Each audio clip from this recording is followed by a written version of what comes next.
Laknat, Israel rayakan pembunuhan Ismail Haniyeh, pakar sebut Zionis anjing gila tak terkendali.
Menteri Warisan Israel Amichai Eliyahu mengatakan pembunuhan pemimpin Hamas Ismail Haniyeh membuat dunia sedikit lebih baik.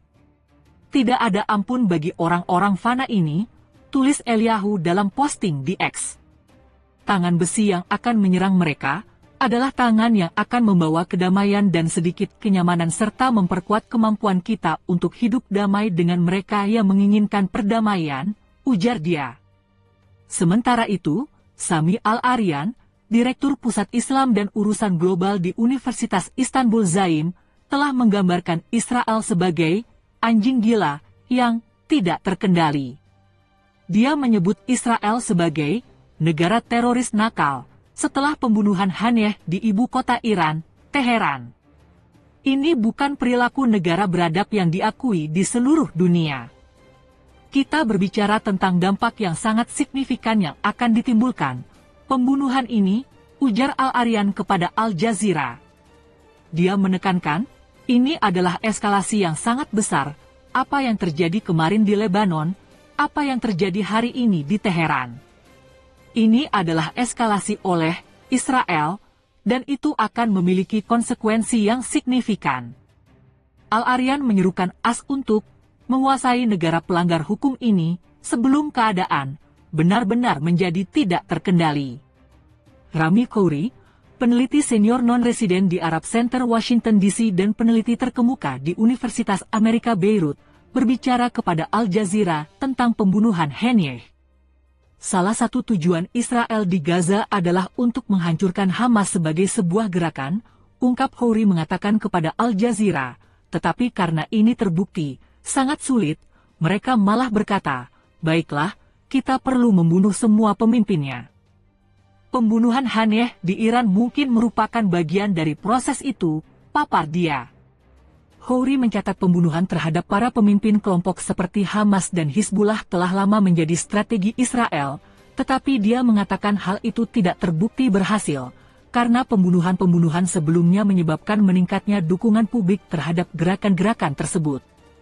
Berbicara mengenai peristiwa-peristiwa pada tanggal 7 Oktober, Khouri mencatat, tidak jelas apakah sayap politik yang dipimpin Haniyeh mengetahui serangan yang dilakukan oleh sayap militer. Kami mendengar orang-orang mengatakan mereka mengetahuinya, orang lain mengatakan mereka tidak mengetahuinya, dan kita baru akan mengetahuinya ketika buku-buku sejarah ditulis, pungkas dia.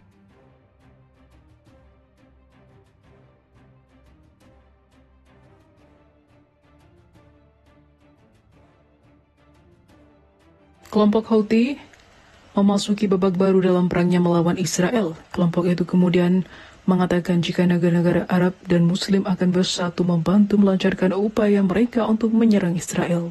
Anggota Biro Politik Houthi Ali Al-Qaum menyampaikan hal itu kepada Sputnik pada hari Senin. Yaman dan juga pemimpinnya termasuk atau juga memasuki tahap konflik baru. Aliansi baru sedang diciptakan tanpa garis merah, kata Al-Qaum.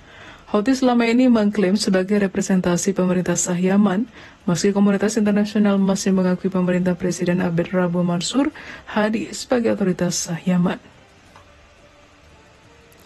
Selama Israel ada, tidak akan ada perdamaian. Kita akan terus melawan. Ini adalah pertempuran eksistensial. Sudah waktunya untuk menyatukan orang Arab dan Muslim, menggunakan peluang mereka dan berdiri bersama dalam pertempuran ini untuk melestarikan identitas Islam dan juga Arabisme dan dalam menghadapi tantangan.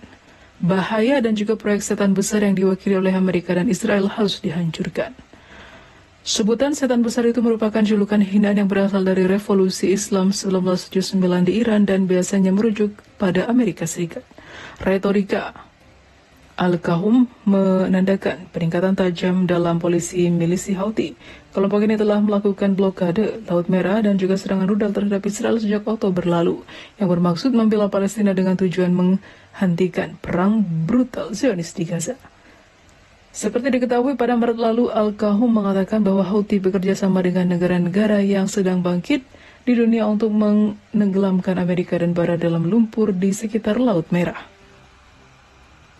agar mereka terpuruk, melemah, dan tidak mampu mempertahankan unipolaritas, katanya.